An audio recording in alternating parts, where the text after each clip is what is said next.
a little late with the traffic. So I'm returning to an old friend, Pseudo-Dionysius. Usually I have some charts made up, but because of the difficulties on the road, we'll do without them and go purely by the blackboard tonight.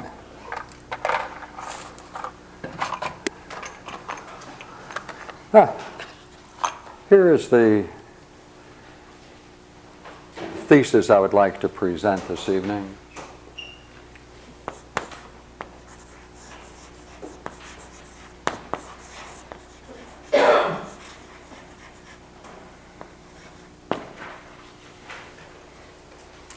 Pseudo-Dionysius is one of the great figures in Western European history. He gained the title of pseudo, fake, because of the clever work of Lorenza Valla.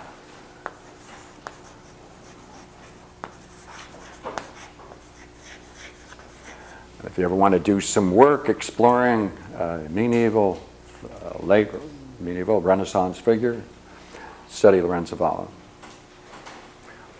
He made a study of church scriptures and affidavits and pronouncements and edicts, and went through them and discovered all kinds of interesting things after he judged that they were all a number of them were forgeries. In his work, he showed that Dionysius, presumed to be the companion of St. Paul,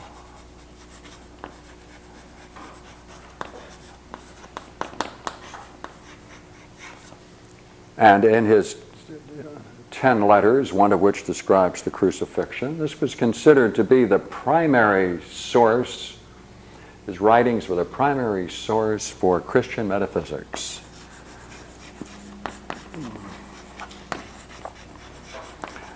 And not only Christian metaphysics,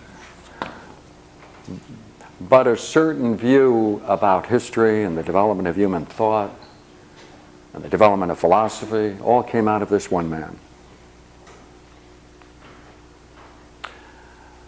And it provided a way for the church to feel quite secure that there was a higher role for revealed metaphysics than there was from any rational exploration of metaphysics. The basis for that was this. Consider two parallel lines. And up here at the common point have Moses. Over here have some of the great figures in antiquity. Hermes, Trismegistus, and Aglaopos, and Pythagoras, a whole bunch of people like that. And have the view that they were contemporaneous with Moses. Then along each side of my figure, place the prophets, and then Paul, right, the Gospels,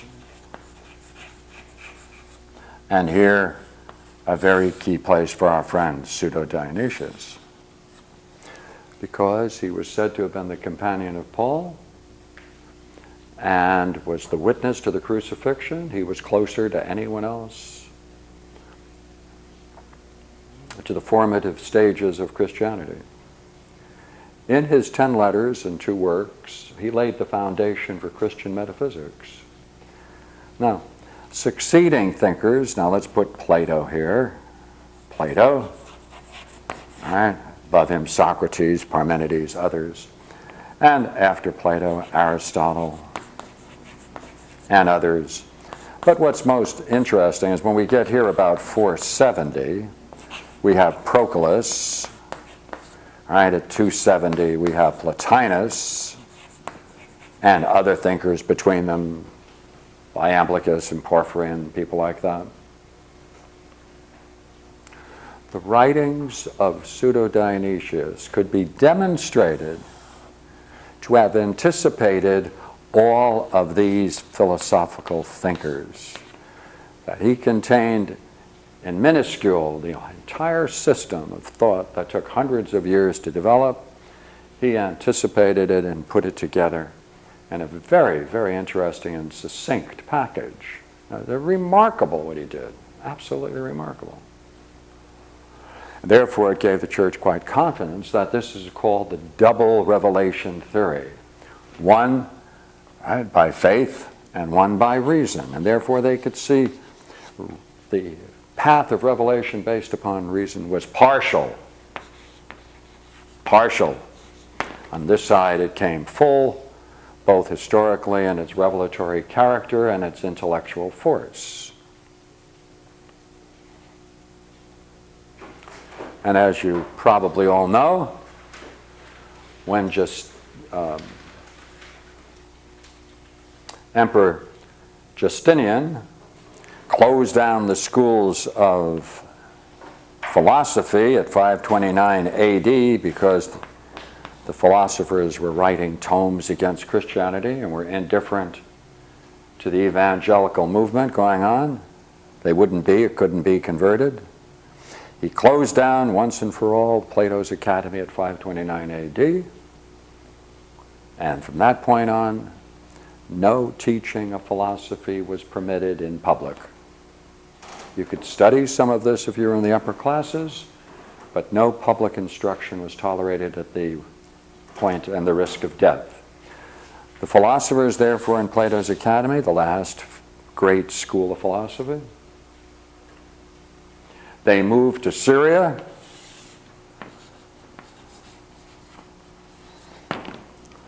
and started an interesting style of development of thought. Syria became quite a center, later Baghdad, later Islamic Spain, and so that ended Platonic philosophy in Europe until it returned in the 1500s, when, out of Constantinople, just before it fell, the last remnants of the old Greek Empire sent to Florence translators, texts, mathematicians, philosophers, and that started the great translation boom. They sent some works earlier than 1500 because the movement was going on. They saw the inevitability of the collapse of the old Greek Byzantine Empire. So for approximately 100 years they were shipping works, but they reached a high point at this point where translations began. Among the people who picked up the study of Greek was Lorenza Valla. And he decided to make a careful study in the Greek of the writings of Pseudo-Dionysius. And he said, "Excuse me, gentlemen, I have something disturbing to show you." And he showed that this could never have been written when it was said to have been written. And he pronounced the whole thing a forgery.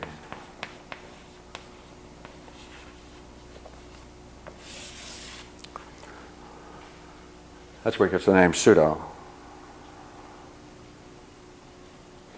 When that fell, this whole theory, the double revelation. It didn't fall completely for another 200 years, where a Frenchman by the name of Isaac Casaubon pointed out that the dates involved in these cross parallels are all out of place, and therefore the whole thing was discredited. St. Thomas Aquinas,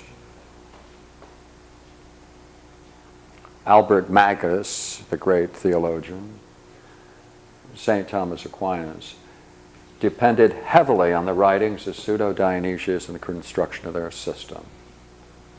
In the Summa Theologica, which is the great work of St. Thomas Aquinas, sometimes simply called the Summa, he quotes Dionysius, Pseudo-Dionysius, 1,700 times.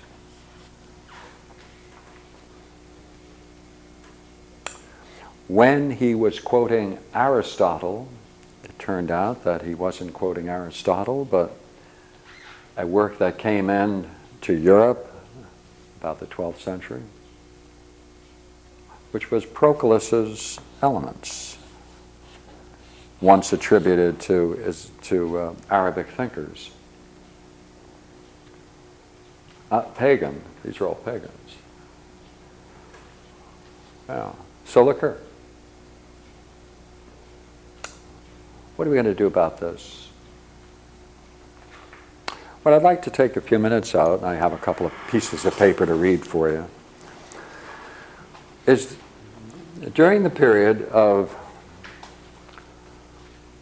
well, you could really say from the earliest days in Europe, there was the great expectation that if they ever could get back the texts of these great philosophers and thinkers of the ancient world, that there would be a burst of energy and the whole system would reveal a great wisdom tradition. They could walk among the ruins. You know, ancient ruins were more magnificent than anything they built or had seen. And therefore they knew the ruins, they lived among the ruins, and they had these dreams of these great men of the past if they could only get in touch with their knowledge and wisdom. Now came all the literature.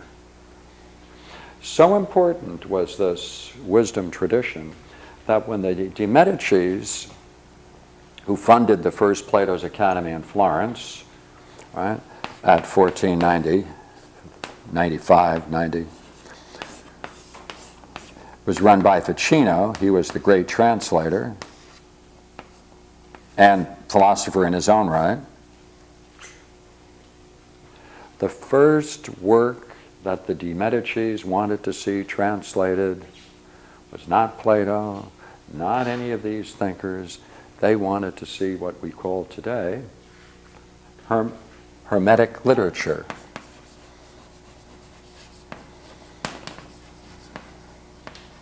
That's what they wanted to get, the wisdom tradition, because the Hermetic was seen as the Egyptian literature. They thought it was very ancient. They thought it was simultaneously or concurrently with the writings of Moses. They were only off, 1,400 years, but that was the great drive to get this literature translated and get it out. There was high expectation that it would transform the whole culture. Now, then, remember now, we're going to be talking about this literature as it came out and had an impact on the culture. That's all we're going to do for a few minutes. Here came the flood of translations. Plato came in 1500, 1505, and many other translations came pouring out. They flooded Europe. Latin translations had a major effect. The writings of Pseudo-Dionysius were regarded as equivalent to the Bible itself. They called it the second Bible. They regarded it as so serious that they thought that if anything were to happen to that literature, they would lose the whole development and the way of seeing Christianity as a rational structure. At this time, it was inconceivable for someone to say that if you were a Christian, you weren't rational, because they included all of these writings. They could include all of these writings. They could find a way to bring them together because of this man. What he did in the most remarkable way, simple way,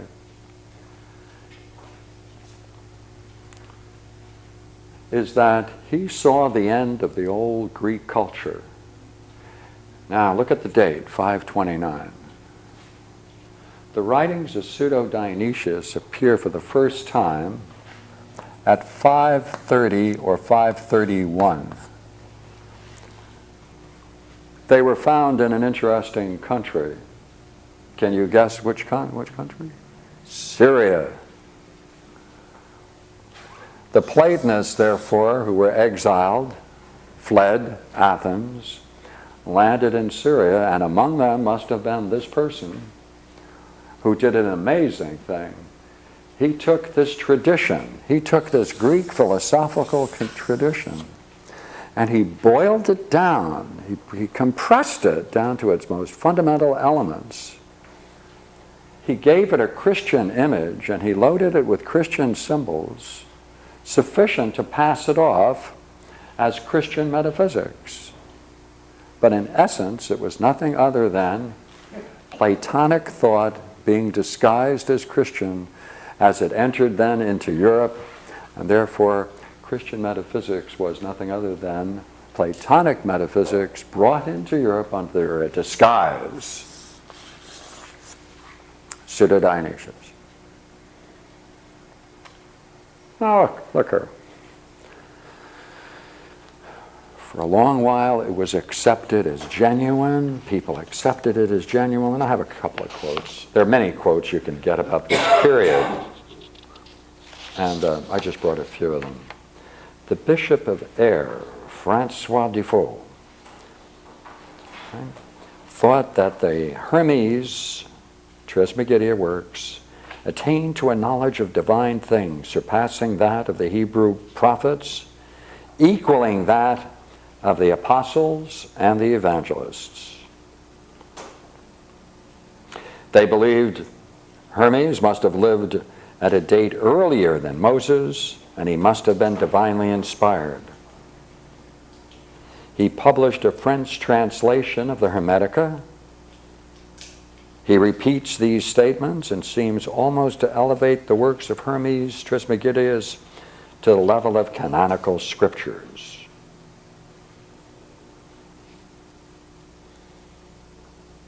French translation of the Hermeticus included a French translation of the Hermetica along with the Crater Hermeticus, dedicated to a cardinal, Charles de Lorraine, in 1549. Religious enthusiasm was high in making headway in the French ecclesiastical circles.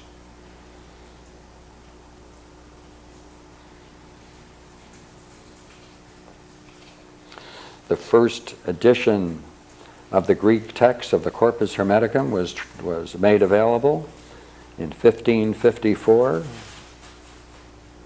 A translation was made. A preface by Virgilius stresses the resemblance of Hermeticism to Christianity and states that Hermes the Egyptian lived before the Pharaohs and consequently before Moses.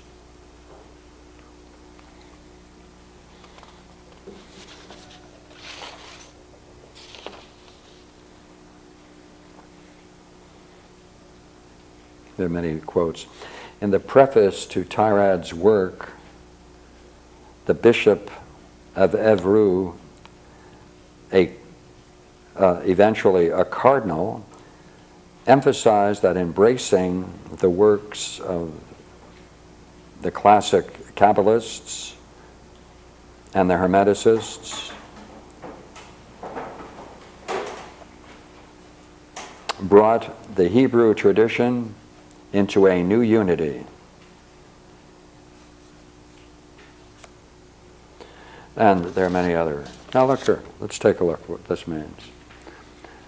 It means that at one time, Western European cultures had been hoping for a return of the classic age. With the return then, not the return, they never had it before, with the translations of these ancient works,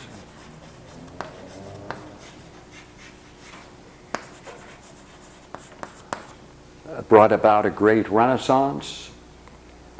People then expected would be natural because this combined both a rational as well as a spiritual system. The two could be interchanged, and they were one. There was no problem in finding any opposition between the use of the mind and the development of the spiritual life of man.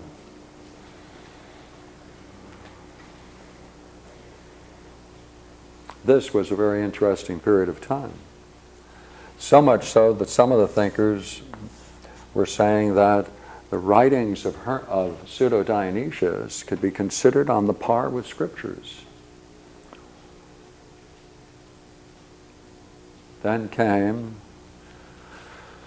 the implications of Valla's work when he said, "Excuse me, this is based upon a forgery."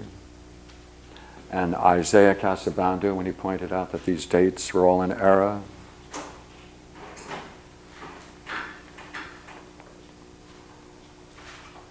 At the same time, from Islamic Spain came great translations at the same time. Of course, they were doing that for 200 years before.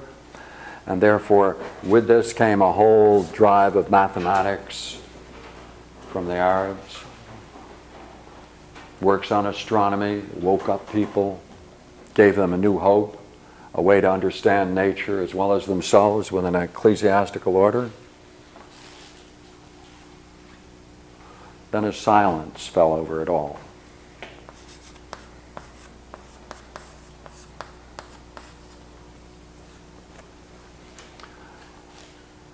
Because the implications of this are pretty serious, aren't they?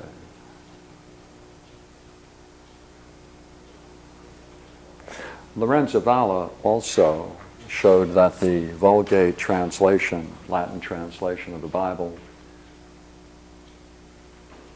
had very interesting parts which are very questionable compared with the Greek, which was now coming in from the East. Therefore, the metaphysics was in question. Very translation, the foundation of the Catholic Church, the Vulgate, St. Jerome's translation, the Bible was in question. Another work of Lorenzo Valla, he questioned the need for the Catholic Church and showed that the basic doctrines of the Catholic Church were based upon forgeries called the Donation of Constantine. Therefore, along came a chap by the name, I wonder whether you remember his name, Luther, Martin Luther. He looked at this and he said, wait a minute, we need a new translation.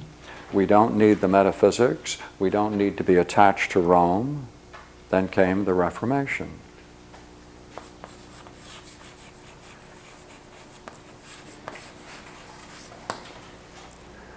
With it came the drive to establish Christianity in terms of the Bible alone. Base Christianity on the Bible alone. That's what they did. The New Testament alone. Forget everything else. Well, then the universities that were supporting these intellectual systems no longer had any need to support them, and therefore there was a silence and an end to this kind of serious study, and it was abandoned. It was abandoned, except for a few scholars, because to return to it with any serious intent would be run many a risk. Now,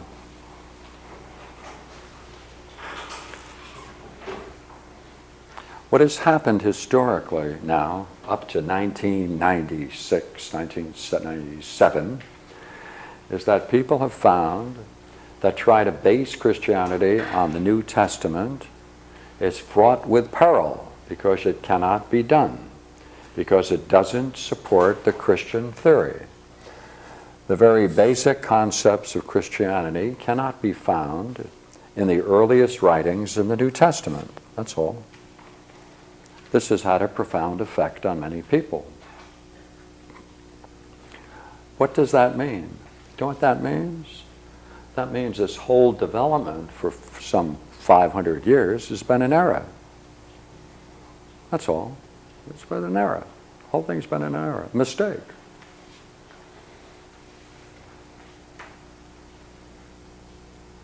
Because there is now another silence, because you can't reconstruct Christianity as it is expressed popularly from the writings of Paul. You can't find that in the Gospels, or you can't find it in the early writings of Q or the Gospel of Thomas. You can't find any support for it. So now theological circles, there's a new silence. What are we going to do? What can we base it upon? It didn't work. It didn't work.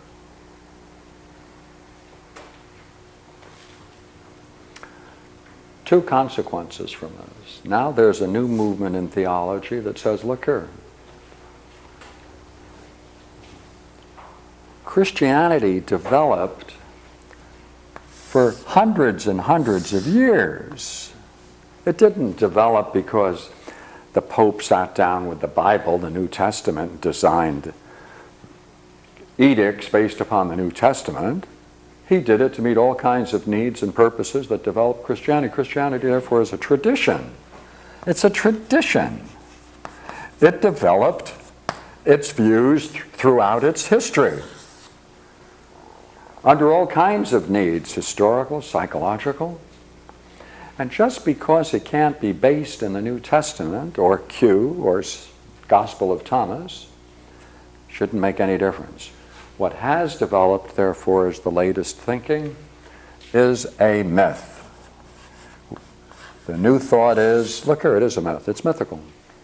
There's no basis for it.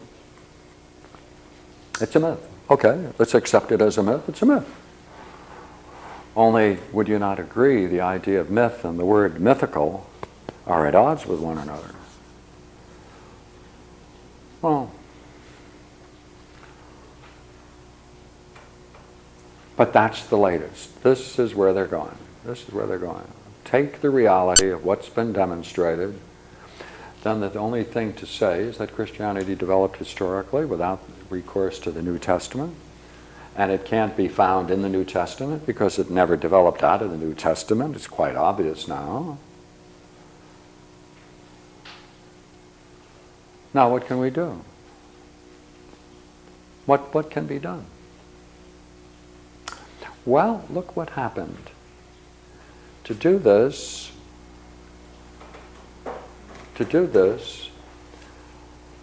European culture found a way to bring in all of these translations, prodigious effort. They brought all of these. They have rediscovered our past. See, look here. They rediscovered our past. Because the past is pagan. Pagan means people living in the countryside. All of these thinkers, the spiritual roots of Western culture, are pagan, are Greek, what they call Hellenic. Well, all right. Do we have to throw out the New Testament because the basic ideas of Christianity cannot be found in the New Testament? If there's any reason to keep it, that same line of reasoning to keep it will be equally binding to keep this. But look here. From 529 AD, there has been a very serious, very serious historical movement to wipe out the old gods of the Greeks and the literature and the education. That's what was called the Dark Ages. It was so effective, it was a dark age. Now look here, if it turns out that it may be that Western Europeans' cultural and spiritual roots are with the Hellenics, we now have the material to go back and take a look at our past. Why do we have to be at war with our past? Now, we're the only people in history that have a cultural genocide. We have destroyed our own spiritual roots. We've destroyed it. We destroyed this. We wouldn't let our people have the text. It wasn't taught. It wasn't developed until it came back into Europe into 1500. And then it only lasted for a couple of hundred years before people realized that, based upon several fictions, let's not go any further. And so there was that great silence we spoke about. But the same silence and the same levels of criticism are now applying to Christian scriptures. Well, if scholars are right, and there's hundreds of them, and they're all coming to the same conclusion, that you cannot base Christian belief on the New Testament. Can't base it on the earliest writings of the New Testament. It doesn't fit with Q. It doesn't fit with Mark. It doesn't fit with the Gospels. It only fits with Paul. Therefore, historically, what has been developed is a Pauline Christianity. That's the first conclusion.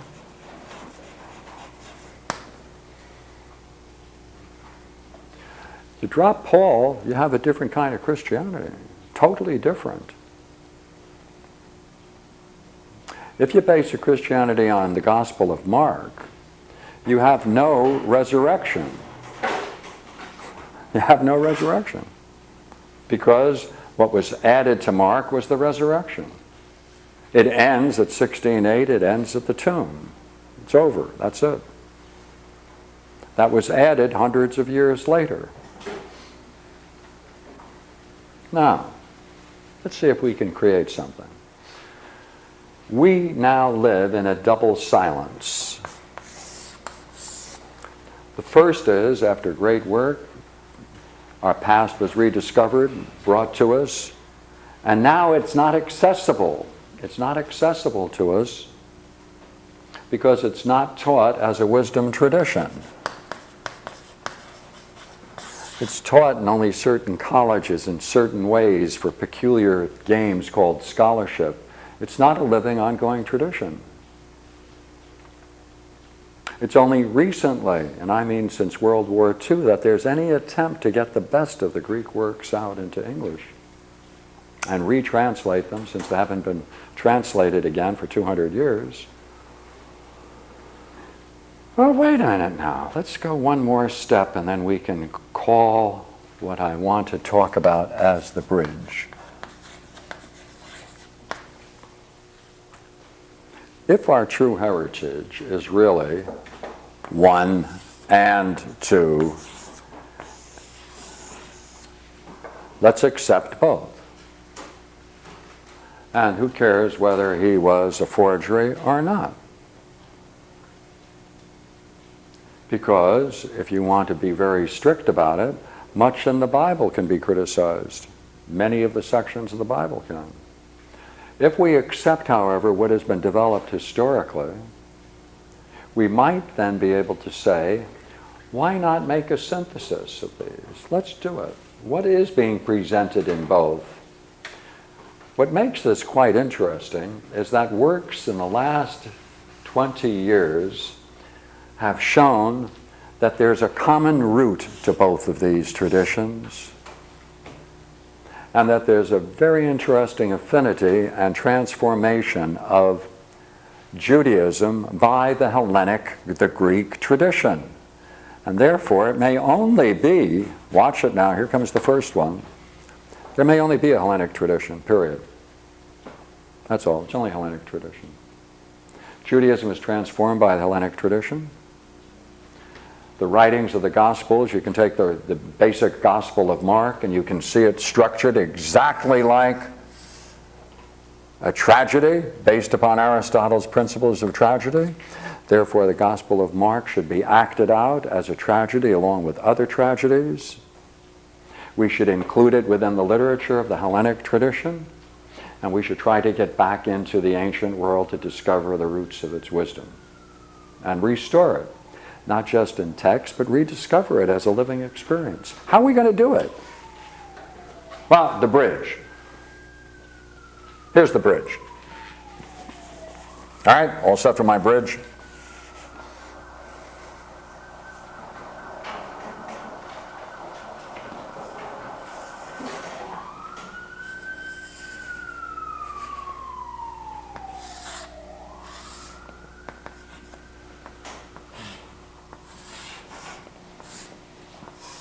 If it looks like the Golden Gate Bridge, you're probably right.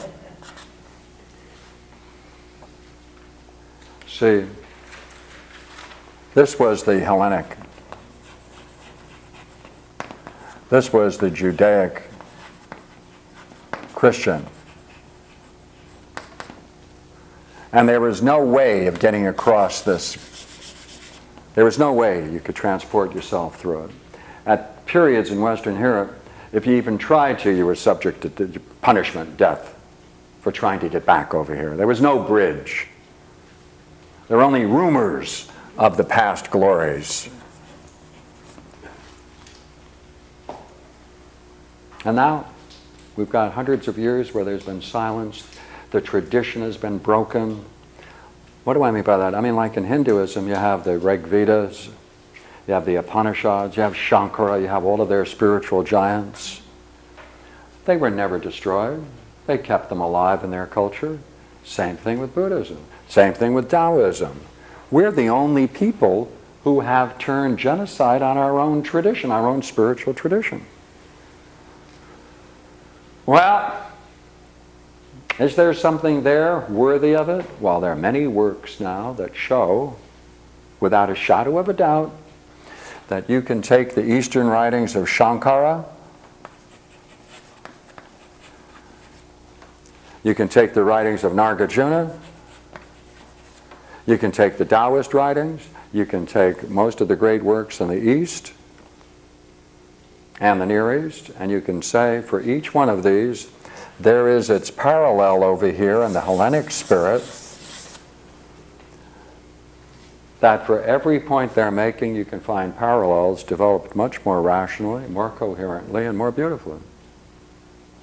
That is to say, this system can in fact stand on its own and is a great repository of wisdom. But how do we get it? Well, there are a number of people, as I say, who have made all of these comparisons. They already exist. But how can people who are raised as Christians, part of our culture, it's part of our culture, Christmas, Easter, it's all part of our culture. Is there any way to get back? Do you know what Pseudo-Dionysius did? He saw the end of the Hellenic world. He saw it collapsing in front of him. There he was in Syria. He saw the end of it. He wanted to save it, in essence. So he fabricated 10 letters, 2 works, passed it off as Christian literature, and therefore it entered into the development of Christian thought.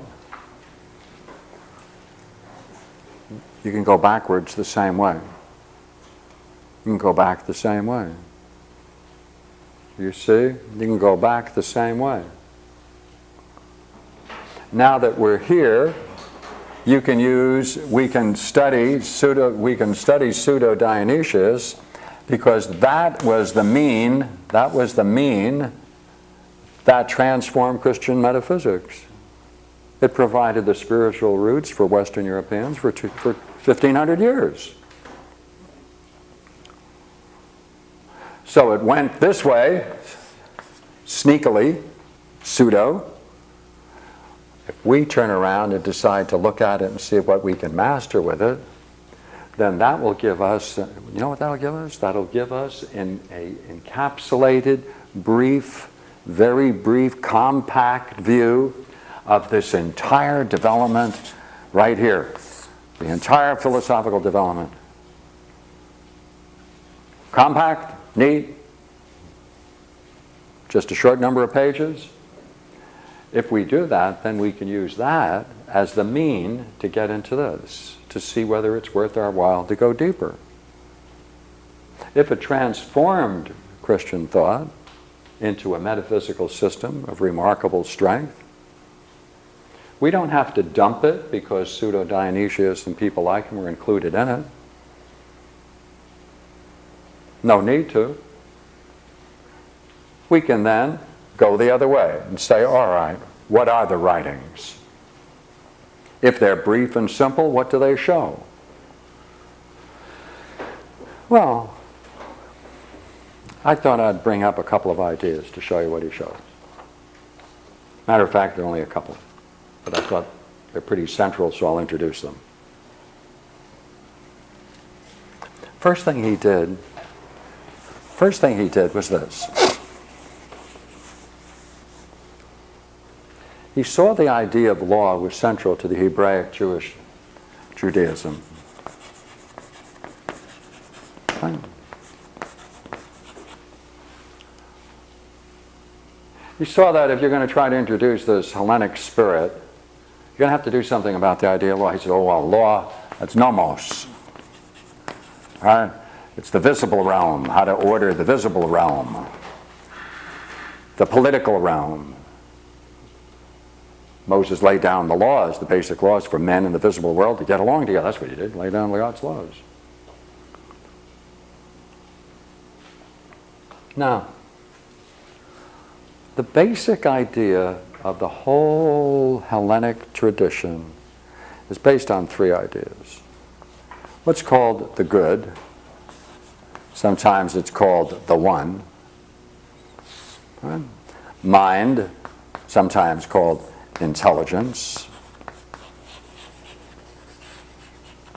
And soul.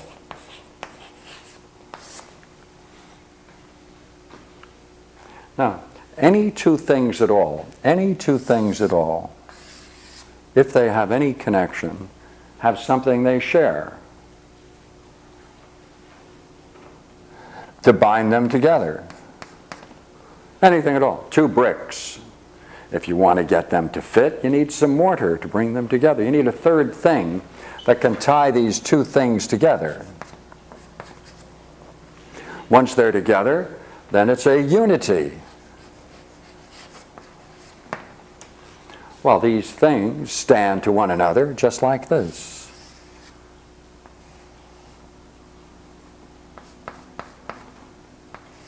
A, B, C.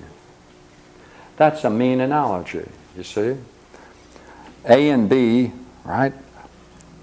A, B.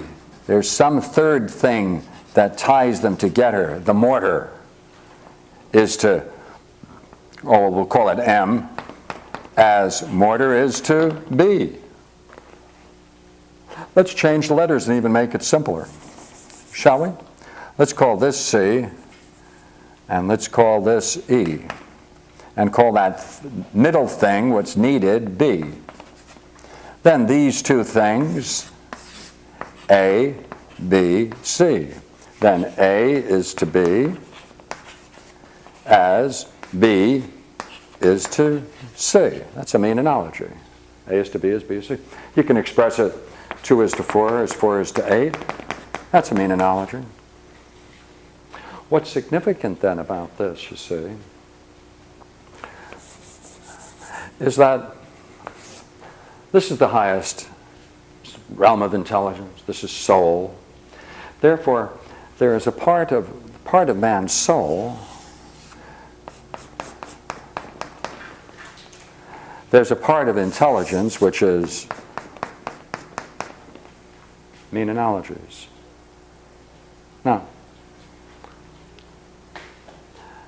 what that means that the whole metaphysical world is made up of the highest vision of God, called the good, the mind of God, intelligence, and man, soul.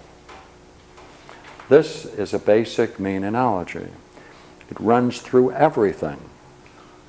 Anytime you have two significant things that are joined in some way, you're playing with a mean analogy. Now, I have a very interesting quote I wanted to read you about the goal of this curious thing. And I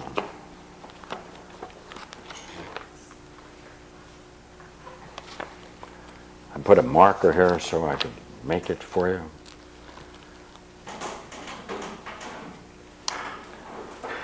This unity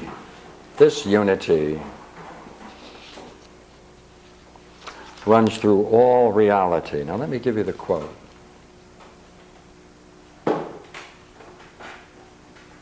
It is the basis of the transmission of the good from the higher to lower levels. It is a universal cosmic order. It's the idea of kingdom. The kingdom of God becomes a totally ordered cosmos. Well, we need a new name for that. Thesmos. Thesmos is the law, not of visible things, but of spiritual things, of the nature of reality. Therefore, there are two laws.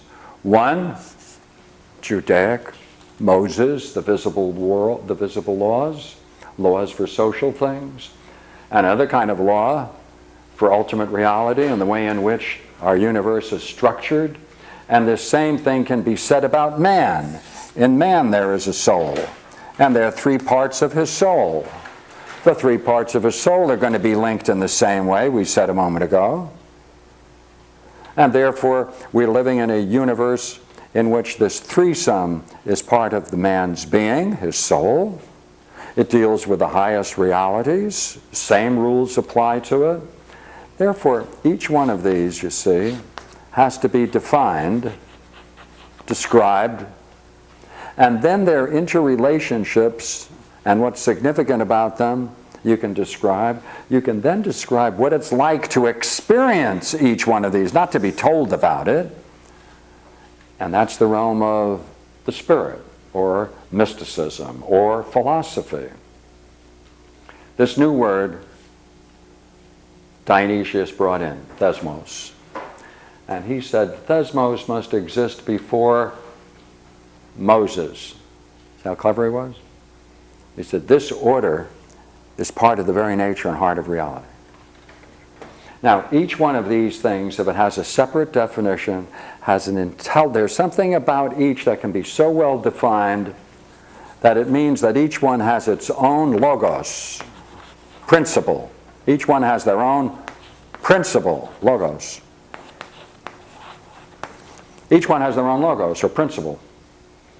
Hey, 3 parts of man's soul. Each one has a principle. The mind, right? The spirited part, the appetitive, or the desires. Each one has its own functioning. Each one has its own rules. Each one has its interaction. Right? Well, if each one then is perfectly intelligible, and the way in which they interact is intelligible, the whole thing has a unity. The whole thing can be embraced, grasped, understood, can be talked about, shared. You can then talk about what are the different kinds of descriptions that the soul may have as it proceeds up through these. What are all the different kinds of experience? Next point. He then said, Pseudo-Dionysius said, by the way, each one of these can be said to itself generate a series. There's going to be 3 kinds of souls. There's going to be 3 kinds of intelligence. And 3 images of the good. Oh, wait a minute.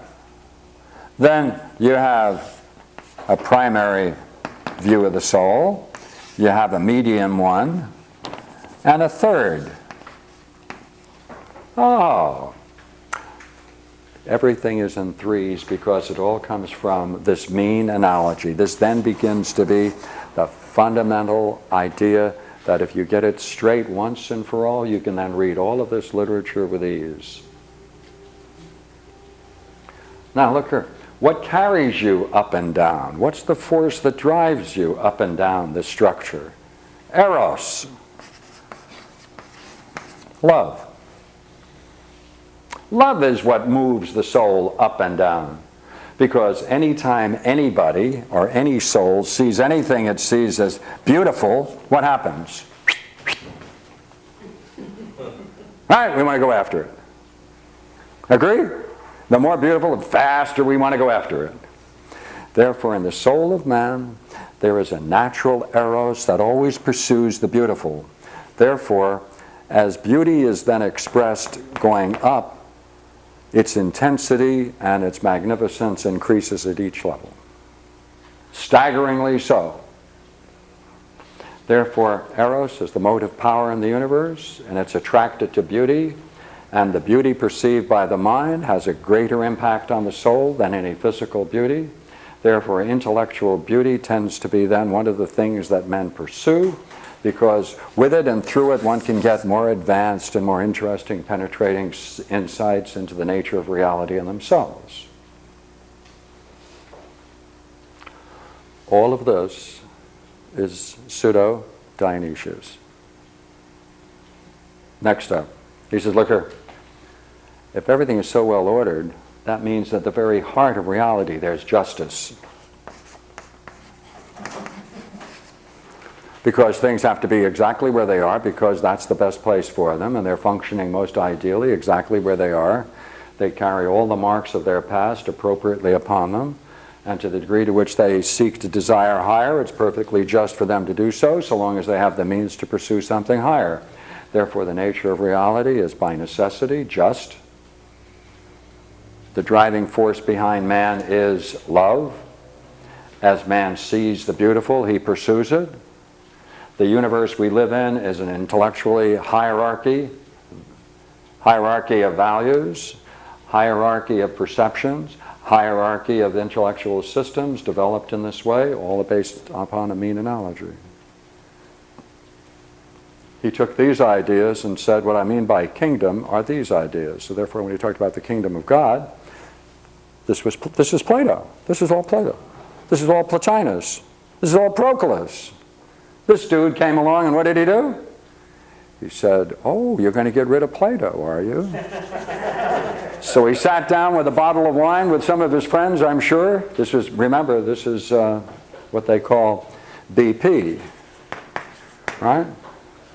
Before pizzas, right? So when they got around with a bottle of wine, there was no pizza.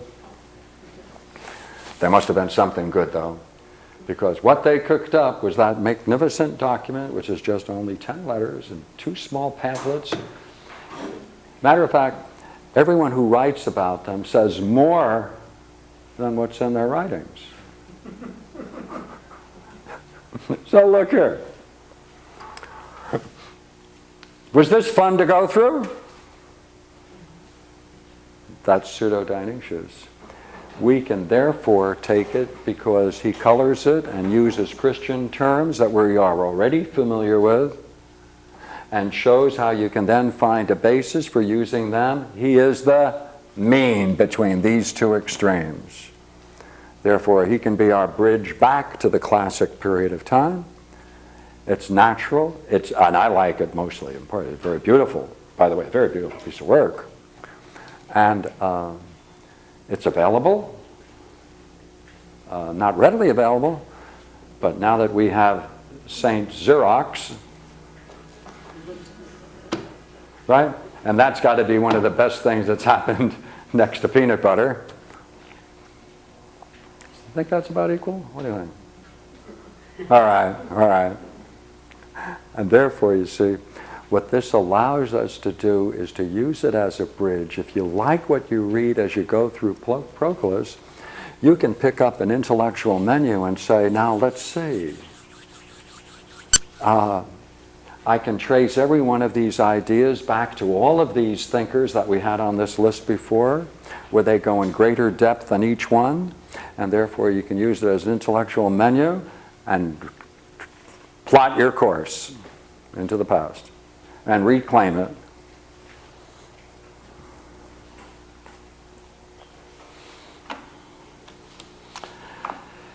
Well, I got it, as I said it. Now, there's one real good book, which I have here. Unfortunately, I wasn't able to buy it, but I borrowed a copy and I got a Xerox copy, which I use. And this is Ronald Hathaway's Ronald Hathaway.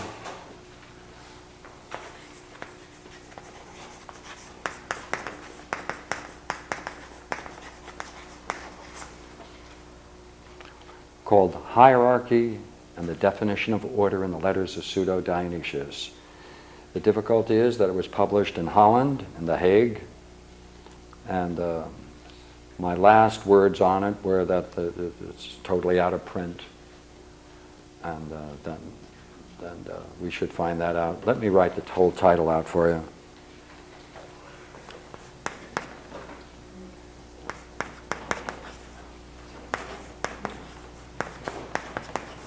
The Hierarchy and the Definition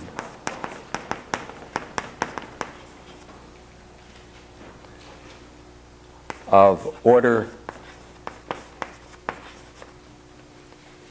in the Letters of Pseudo-Dionysius. Now there are only 10 letters. Only 10 letters.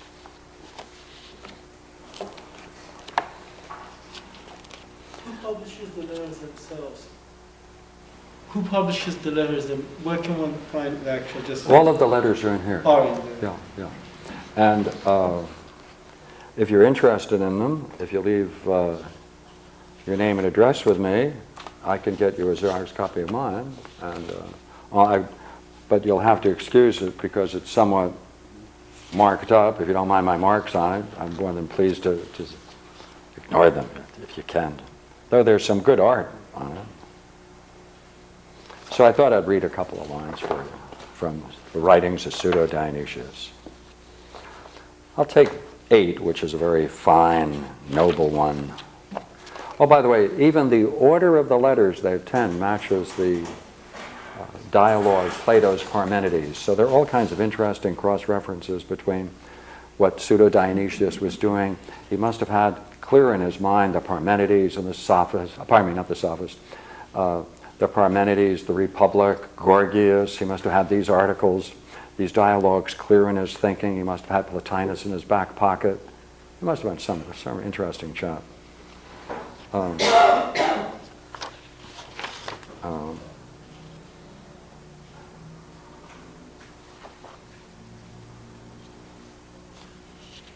Christianity as well. Pardon me? And Christianity as well. In order to bring So in that Christian he's closer. symbolism. Well, you see, what he does is he takes Christian symbolism and he redefines them to carry Greek meanings.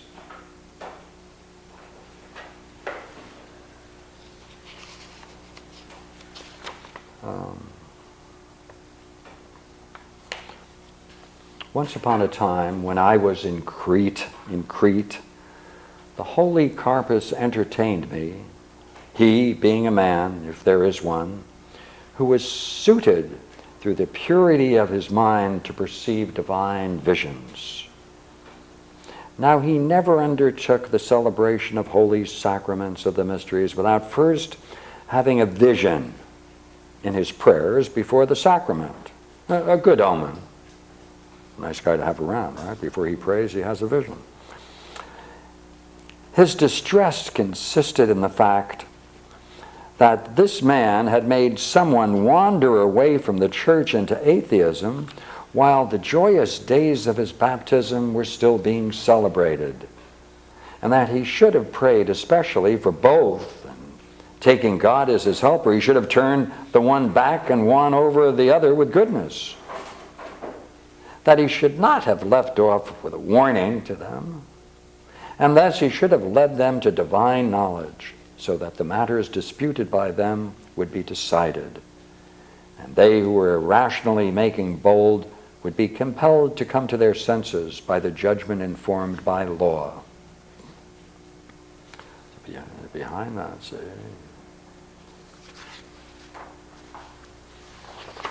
he has a very nice case. He takes one case and he builds a whole argument for it, because he's now going to introduce why you need reason and why men who are religious should enter reason and bring it about.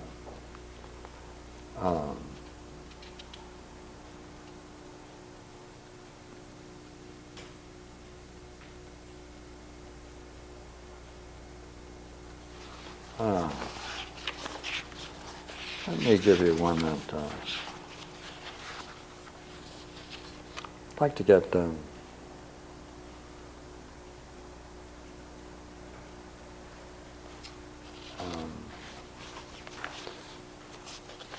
reason I'm having trouble is that the work I was doing I did on another translation. I guess I left that at home, so I'll use this one.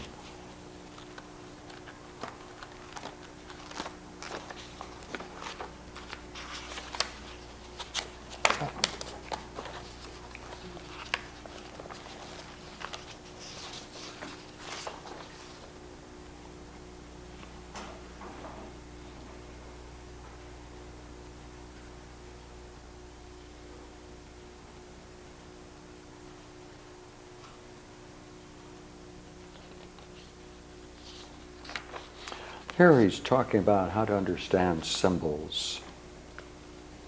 And by talking about how to understand symbols, he introduces them to a way of understanding everything analogically.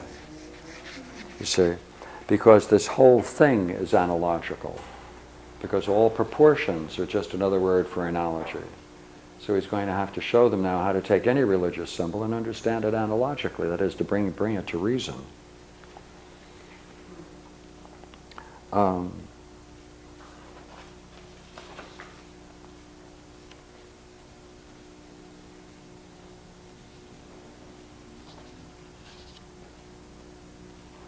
He's going through the fact that their image of God is sleep. But I realize that you will ask for an explanation as well of God's silent sleep and awakening. And when I say that divine sleep is God's transcendence and is having nothing in common with the objects of his providence, but that awaking is the extension of his providential paideia, or salvation, to those who need it, you will then raise more questions about other theological symbols. And he goes on to say, okay, treat them in a similar analogical way. So if you're hearing about God being asleep, what does that mean? He's transcendent. If he wakes up, what does that mean? That means then he's coming to the salvation of those who need it. So for every personification of God in any mythical language, he shows people how to understand it without the use of those images. You can keep the images, understand it analogically. That escapes literalism. Now, I'd like to add one more idea to what we've been doing. It's pretty important.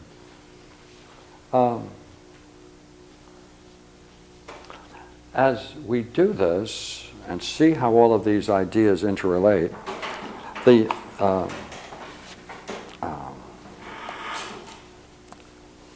if you're willing to make one step clear, then I can conclude for you.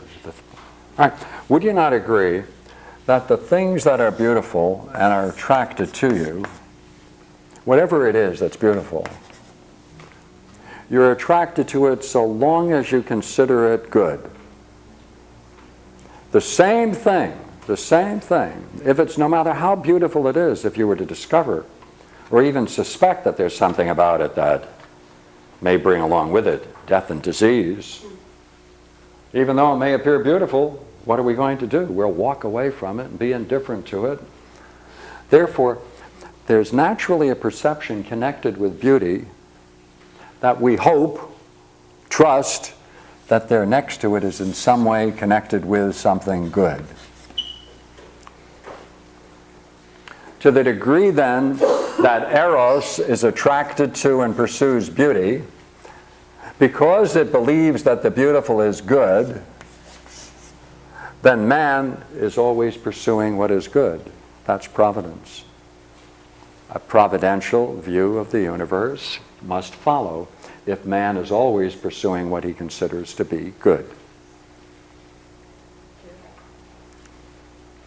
That's also in our good friend Pseudo-Dionysius in 10 letters. So, enough. How about some questions for me? We can play on another level for a while. Okay, since you're not asking, I have a list here that I made. Pseudo-Dionysius, dated at this time approximately 530, one of the great thinkers was Proclus. And one of his great works are called The Elements of Theology.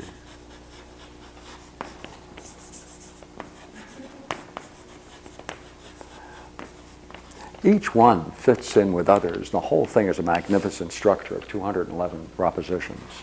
It's like a geometry book, only it's all theoretical ideas. Magnificent piece of work. When you read Pseudo-Dionysius, you'll discover that he must have known Proclus. Proclus was 470 AD. And I have noted several great propositions that Pseudo-Dionysius uses throughout the 10 letters. And so I'll just write down the numbers: 21, 23, 27, 28, 62. It's not all, but these are the central ones. 65,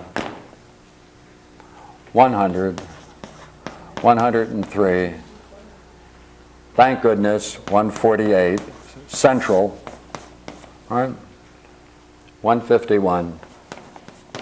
So if you like Proclus, you won't have any trouble going into Proclus's Elements of Theology and seeing this magnificent structure. And these are the central propositions that Pseudo-Dionysius has recourse to when he builds his letters. And very tight thinking, very tight, very structured. So, that's what I wanted to conclude before I forgot it. Sure. This is the older eros, I presume, not the newer eros. Hmm?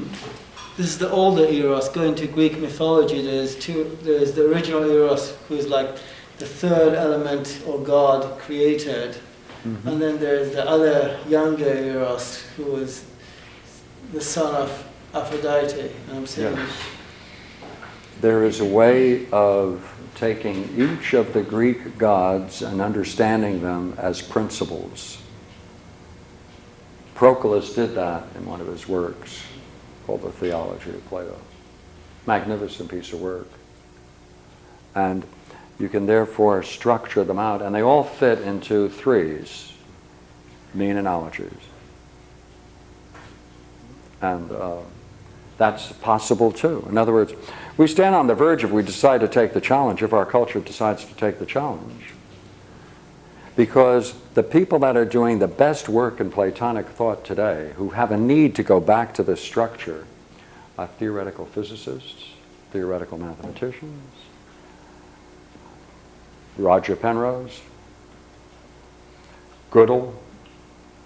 That's where they're going. They call themselves Platonists. Because they've reached a very interesting point, you know. They've reached a very interesting point. The point where theoretical physics has reached is that the tools of investigating subatomic physics only allow experiments dealing with 10 to the minus 17th power. That is, you can explore things as small as 10 to the minus 17th or infer something about something at that level. And since they closed down that giant accelerator in Texas, you know, it cost $3 to $5 billion, they closed it down. It looks like we're not going to go any further. Maybe Europe will do it, but this is the limit of our explorations. But the subatomic particles that are most interesting, you see, are at the level of 10 to the minus 33 and 34. That is to say, the theoretical work that has been done about the smallest subatomic units are now being discussed at the range of 10 to the minus 33, 10 to the minus 34. That means 10 to 33 zeros over 1, right? This is the limit of technological exploration at this point. Therefore, theoretically, they're exploring this world. Now, how are they going to decide whether or not what they're thinking and what they're creating, how can you decide whether it can be considered truer than another view, since there's no technology at this point to verify competing theories? One principle is used: beauty. Beauty. Because when they go back and look at all the theories that have been successful, they had more elegance than those that did not. And the ones that had more elegance in them turned out to be more accurate, and that was a standard they could see over the past. If that standard could continually be applied, do you see what we're now considering to be the truth of the nature of reality? Beauty. What are the boys doing? A lot of interesting work, aren't they, on this subatomic level? And the latest work was, of course, they're now including the theories of deep space, black holes in space, and string theory, and putting the two of them together. The smallest things in the universe and the greatest things in the universe are now brought together in one unified theory. Which really means, when you go out to the interstellar concepts, astrophysics, you're going to 10 to the plus 33. So you're going, that's the full range of our speculation. Out into the heavens at 1033, in the subatomic world, minus 10 to the 33. Interesting symmetry, isn't it? How do you figure out which theory is going to work today? What do they use? Beauty.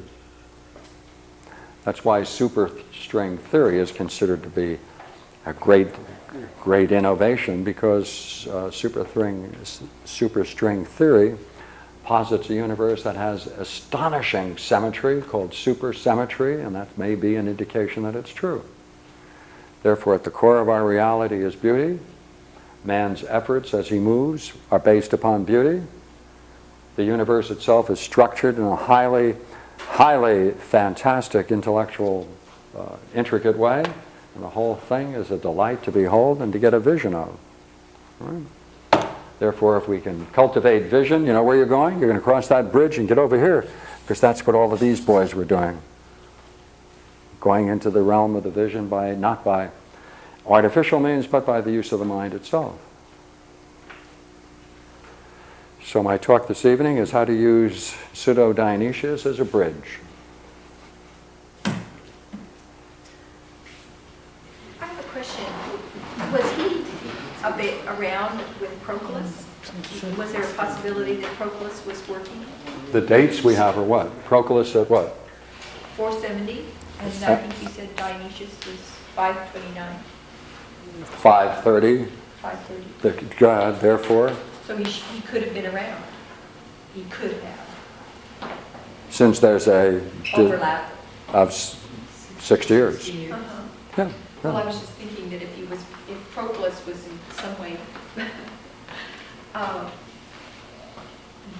helped in some way draw up that document, if there was any input from him, I think that's probably the most concise document he's made, since he tends to be very prolific.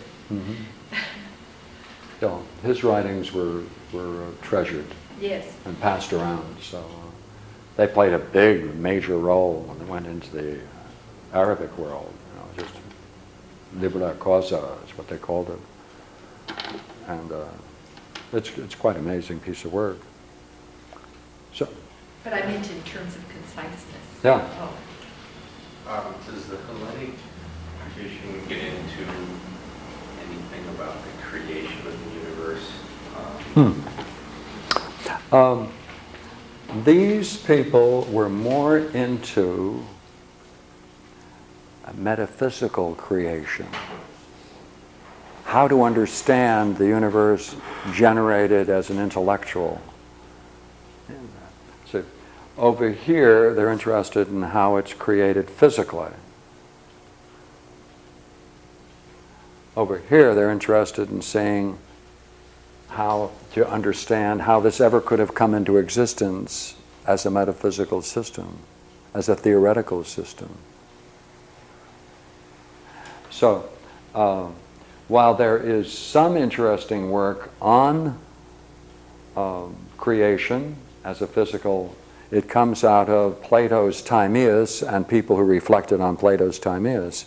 But most of the work we've done tonight is a metaphysical creation. That's what they deal with. Why, if you have this, you have to have this. If you have this, why do you have to have this? What's the relationship between the two of them? How do they interrelate? What other ideas must you bring in order to make it coherent?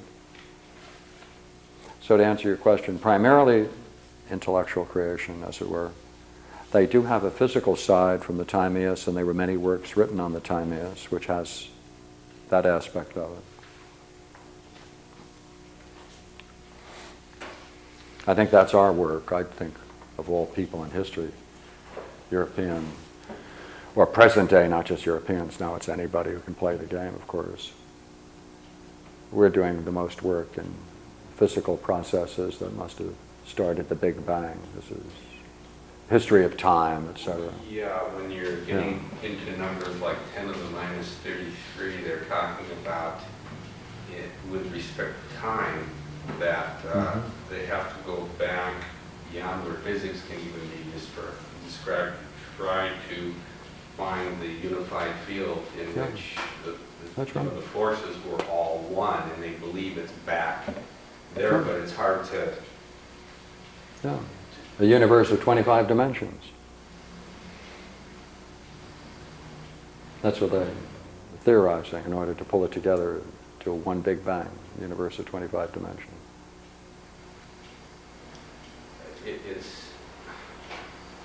It's mind-boggling even, I mean, even with physics the way it is with the dark matter and dark black holes and quasars. and how you can have a point of infinite mass. no size. I mean, it's just... A quark, no breadth, like a geometric line. Superstring, no breadth, but vast power to hold one another, interrelate, upon which ends are quarks. Yeah, yeah. To defend the sophists, beauty does appear to be quite culturally based and relative. Mm-hmm. So, mm-hmm. That's true. It does seem that way. Then, where do we get? Because to me, one of my problems I've always had with Plato is this idea of trying to get all of absolutes and. Oh, that's true. In the physical world, beauty is relative. In the mind, it's not. I don't quite understand. Okay. What's the difference? The argument is appeal to several factors. One is that people have had experiences of a luminous beauty, independent of culture and time, and they report the same things and overwhelmed with the same kind of state of mind called beauty. They describe it as beauty too. So what do you do with that? It can't be culturally bound. It can't be historically bound. And that's the only beauty which counts? Be relative. Yes. Mm-hmm. Yes, it cannot be relative. For if it were relative, one would expect in different cultures there'd be a different description and understanding of this vision. No, that's right. Mm-hmm.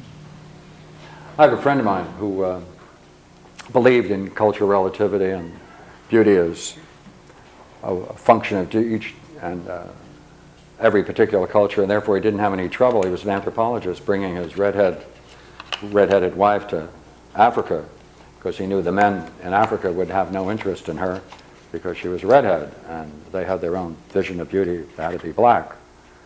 And he was much surprised to discover that they found her beautiful and were chasing her around. Can you imagine that? The dopes didn't even realize that beauty was all cultural relative. I thought that would happen, by the way. Just playing. Yeah. When he asked the question about Eros, I thought he was asking you if it was one or the other. Is it Eros the original? Then I didn't hear it right. Say it again, please. Well, the thing is that you quickly went from that to beauty. Mm-hmm. So there must be some connection between beauty and Eros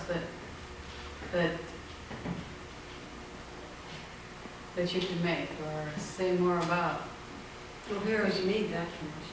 Right. Okay. In Greek mythology, there's two different Eroses. Yeah. The original Eros, and I said I presume this is the original Eros, not the second Eros. I'll take both at this point. Go ahead. Well, Yes, even in Symposium, I mean, I'm going. I can't remember which one says that. Well, this is this portion. There are two different portions, and they were saying, well, this is the original Eros, and this is the second Eros. That's right. So, Pausanias' description. right. Yes, there's a heavenly and a common.